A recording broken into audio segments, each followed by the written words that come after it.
Se você observar nas escrituras e na história da igreja sobre os nossos grandes vultos, você vai perceber que havia algo ali em comum, a pregação. Mas o que é pregação?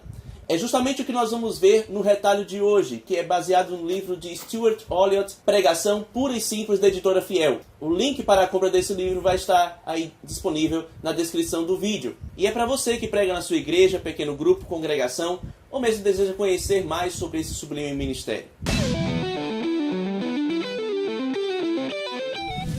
A obra de Deus no mundo e a pregação estão intimamente ligados, de modo que onde Deus age, ali há a pregação da palavra do Senhor. E onde Deus não está agindo, não há pregação fiel das Escrituras, mas há uma apatia espiritual, frieza e também toda sorte de ventos de doutrinas. Deste modo, se nós quisermos ver Deus sendo glorificado em nosso meio, nós precisamos nos interessar pela pregação da palavra do Senhor, ou mesmo incentivar aqueles que estão pregando.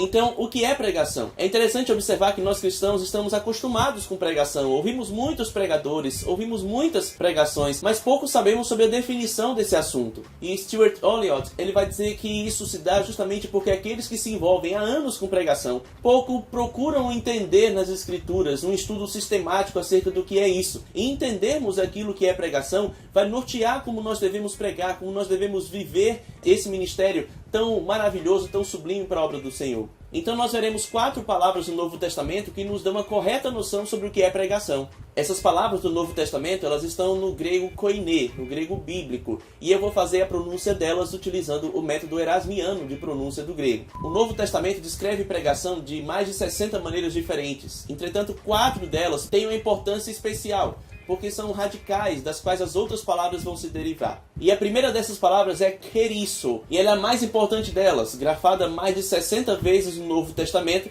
e ela significa proclamar como faz um arauto. Essa palavra remete a coisas reais, como um rei que tinha uma mensagem a ser dita ali aos seus súditos, e para isso ele usava um arauto, que era aquele responsável por anunciar o decreto de um rei de maneira literal, sem tirar nem pôr. De modo que o rei dava uma mensagem para esse arauto e ele tinha a missão de levar essa mensagem exatamente como o rei havia dito, de modo que o povo tenha segurança de que aquilo que foi anunciado foi justamente dito pelo rei. E o Novo Testamento usa esse verbo para enfatizar que a pregação deve ser fiel àquela proclamada pelo Senhor Jesus. Então o pregador ele não pode falar aquilo que ele acha, aquilo que ele está sentindo, de acordo com o seu humor, de acordo com o seu dia. Ele não pode tirar também as suas conclusões pessoais acerca do texto, mas ele deve dizer palavra por palavra, ipsis literis, aquilo que o Senhor nos mandou anunciar na sua Escritura. Ele também não pode proclamar os seus devaneios teológicos, tampouco as suas profecias ou revelações, ou então revelamentos e profetadas, como você queira entender. Aquele que prega, ele deve agir como porta-voz do outro, de outro que é o nosso Deus. Ele nem mesmo tem autoridade para falar por si mesmo. Ele fala debaixo da autoridade do Senhor e da sua palavra. Ele fala justamente ordenado pelo Rei dos Reis, que exige que a sua mensagem deva ser entregue exatamente como ele falou. Palavras da família Kerisso são utilizadas justamente para descrever as pregações de Jonas, de João Batista, de Jesus e também dos apóstolos.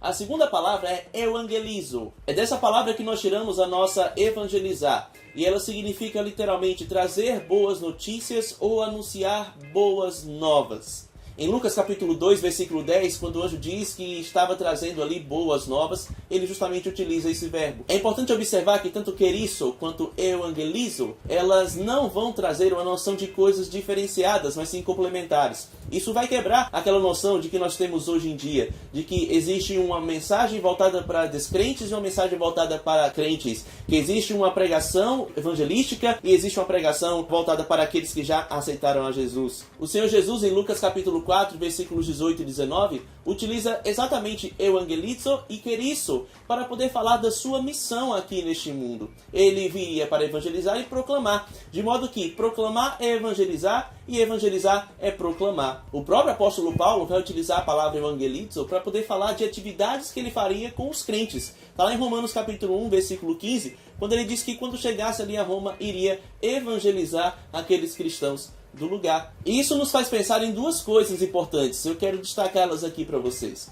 A primeira delas é que essa ideia, essa noção de que existe uma atividade para crente, uma atividade voltada para descrente, um culto para descrentes, outro culto para crentes, é algo que não encontra base nas escrituras sagradas. Nós observamos que fazer uma pregação voltada para descrentes, cheia de emocionalismo e sem nada de doutrina acerca daquilo que Cristo fez, ela não pode acontecer. Da mesma maneira que também não existe uma pregação voltada para os crentes, que ela é vazia, é mecânica, ela é moralista e sem o clímax da pregação do Evangelho.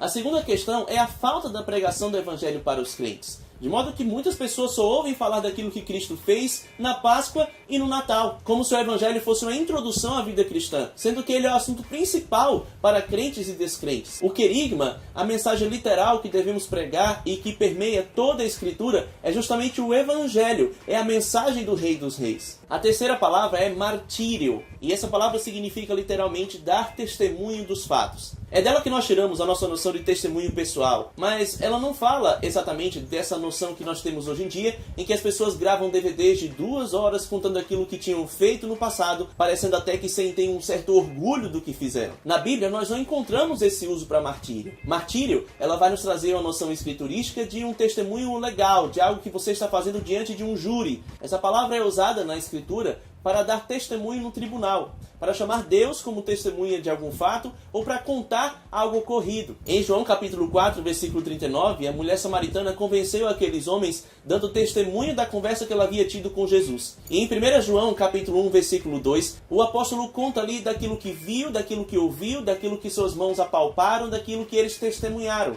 E sobre martírio está incluído na pregação, nós encontramos uma passagem muito importante, que é Lucas 24, versículos de 44 a 48, em que o Senhor Jesus, após ressuscitar, anuncia aos seus discípulos o que eles deveriam fazer. E ele diz que eles deveriam proclamar, eles deveriam evangelizar, dando testemunho dos fatos. Então aqueles que proclamam, dão testemunho, e aqueles que testemunham, proclamam, porque a mensagem ela é completa em si. E se nós olharmos para Mateus capítulo 28, versículo 20, nós vamos perceber que a pregação, ela não somente envolve a proclamação, não somente envolve o evangelismo, não somente envolve o testemunho, mas que também há ali o ensino. Nós percebemos aqui que essas coisas não podem acontecer de maneira separada, como se pensa hoje. Tampouco de que são questões intercambiáveis. Na verdade, são complementares em si. Quem prega faz as outras coisas dentro da sua pregação. A quarta palavra é didasco, e essa palavra significa literalmente pronunciar em termos concretos o que a mensagem significa em referência ao viver. É você aplicar a doutrina da proclamação da Boa Nova à vida daquele que ouve.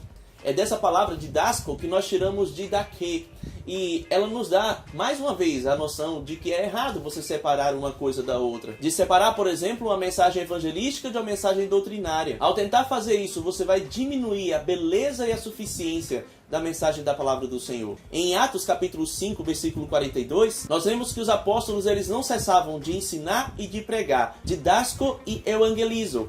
Em Atos 15:35, nós lemos ali que Paulo e Barnabé, eles demoraram em Antioquia porque eles estavam ensinando e pregando. Em Atos 28:31, nós lemos que Paulo utilizou a sua casa em Roma para ensinar e para pregar. Querisso e didasco. E isso nos mostra mais uma vez a suficiência da pregação, em que abrange todas as coisas, de modo que quando você prega, você ensina, você proclama, você evangeliza e você testemunha. É algo complementar, é algo que não pode estar separado um do outro, é algo que deve fazer parte da sua mensagem.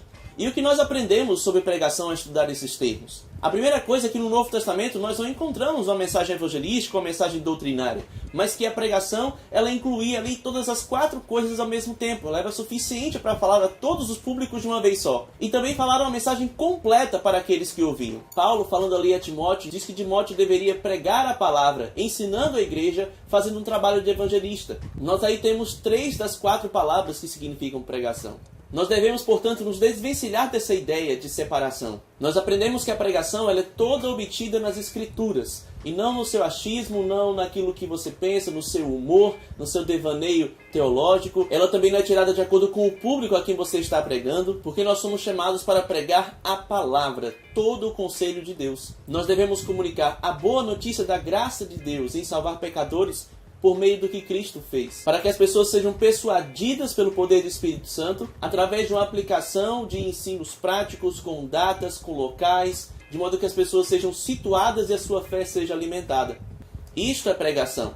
A sua pregação precisa ter esses 4 elementos para que seja verdadeiramente pregação. E independentemente do público para quem você pregue, eles precisam ouvir a palavra de Deus. Então, adolescentes, jovens, adultos, casais, crianças, todos eles precisam ouvir a pregação da palavra do Senhor. Tudo que essas pessoas precisam está registrado nas Escrituras. E são as Escrituras que nós devemos comunicar aos outros. Então que você pregue a palavra de Deus para o povo de Deus, visando tão somente a glória desse Deus. E assim você será conhecido como um bom pregador, como um anunciador fiel da palavra do nosso Senhor.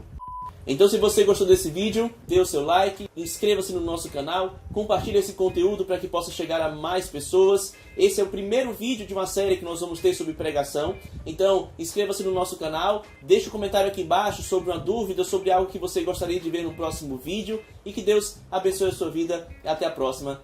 Tchau, tchau.